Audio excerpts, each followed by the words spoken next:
Welcome back in Live Now. Some shocking news today. Actor Alec Baldwin crying in court as a Santa Fe judge dismissed his involuntary manslaughter case with prejudice after a wild hearing over how police and prosecutors treated evidence. The judge explained that the late discovery of evidence made the proceedings unfair and there was no way for the court to right that wrong.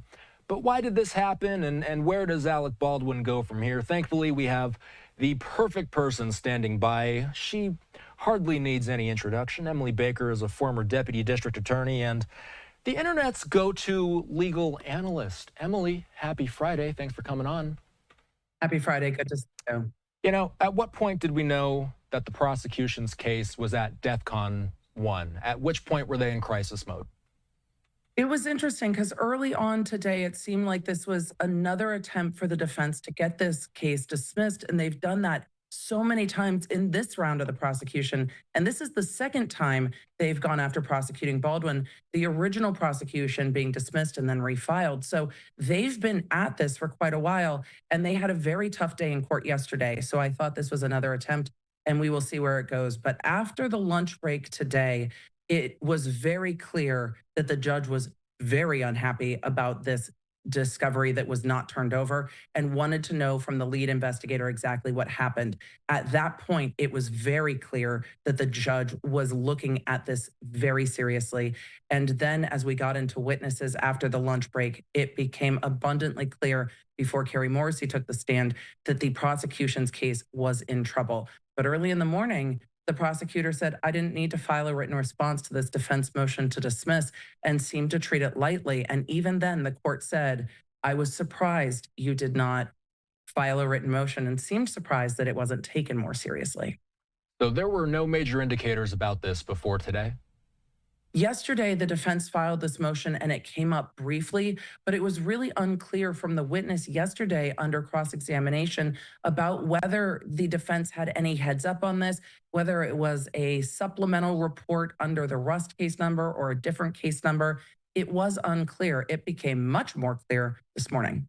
So when we talk about something of this nature, what could happen to the prosecution in light of something like this? Is this as bad as it gets, and could there be any repercussions? It is definitely a big problem for prosecutors. Interestingly enough, here, Carrie Morrissey is a special prosecutor. She was hired in for this case only. So there can't really be repercussions from the district attorney's office. Of course, there could be other legal repercussions for her in her career, but she's not a prosecutor. So even a finding that she engaged in prosecutorial misconduct, which is not what happened in court today, it was that it was a Brady violation. She's not going to be prosecuting other cases. So it's a really unique situation because she's a special prosecutor hired just for this matter. What do we make of the judge? I mean, we watched today, Mary Marlowe Sommer, she spoke at length about her rationale behind this. How do you interpret what she put down today? She wanted to make sure the record was clear. And from the time she started making her ruling, she seemed to be leaning towards dismissing this case with prejudice and said, I need to go through and make a very thorough record. This is also the judge that saw the entire Hannah Gutierrez trial. So she's very familiar with this prosecutor, this case, and these facts. She was very upset today during court as this evidence came out. You could see her face getting more and more grave as the evidence came in. And she was asking very pointed questions of the witnesses during their testimony today in this evidentiary hearing, especially for the lead investigator, Corporal Hancock. So, yeah, Hannah Gutierrez-Reed was found guilty of involuntary manslaughter. She was sentenced to 18 months as a result. Do you see today's events impacting that case in any way?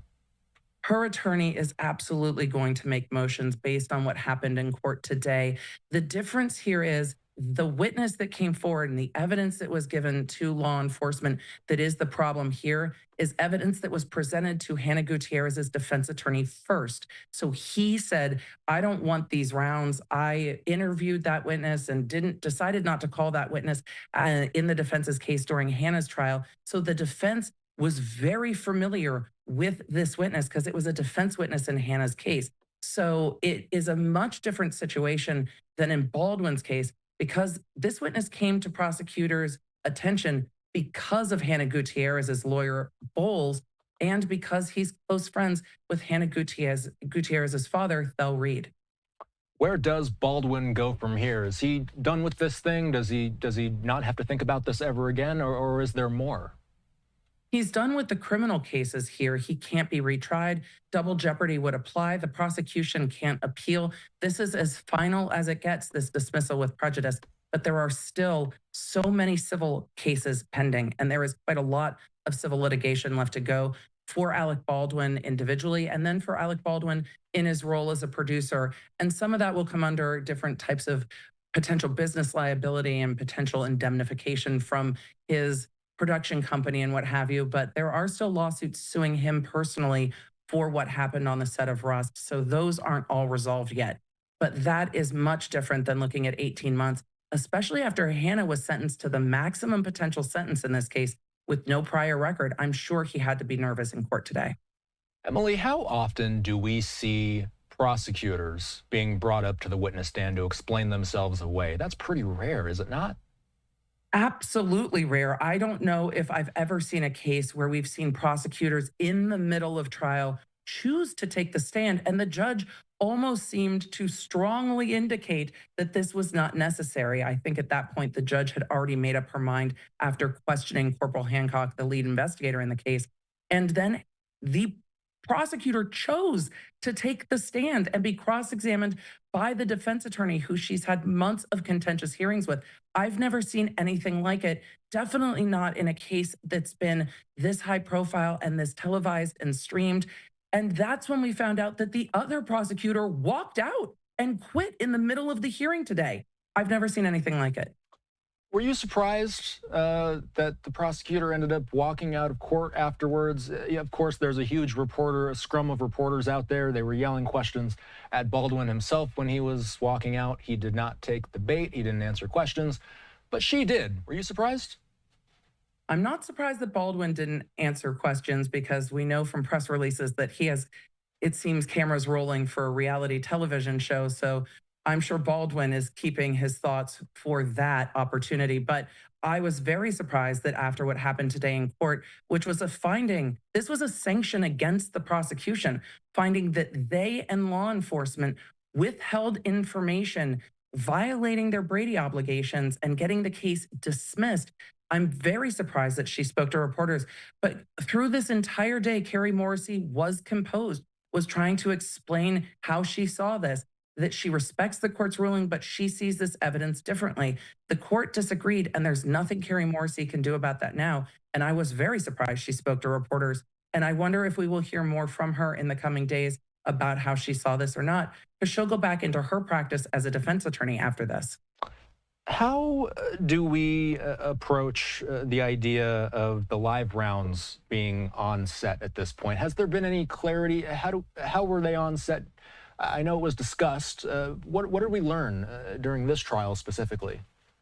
It's been discussed now in both trials, and it's the prosecutor's theory that those were brought on to set from Hannah Gutierrez because her dad had mixed rounds of ammunition from working on the set of Yellowstone 1883.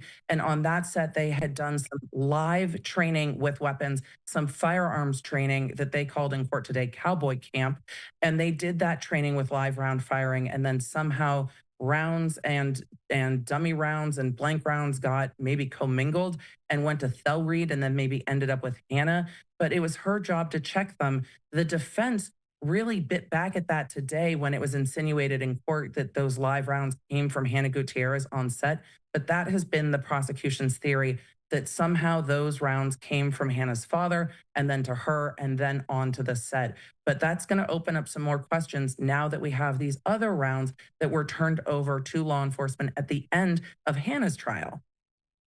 Where does your coverage go from here? What are you watching for next?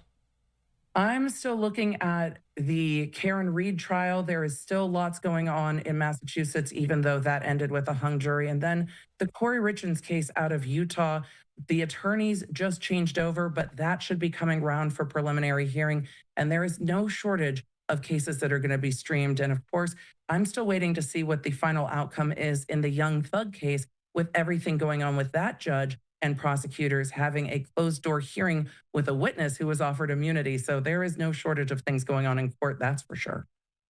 Slow news day today, Emily. How long were you live today on YouTube? I saw you on YouTube for much of the day. How long were you doing it for?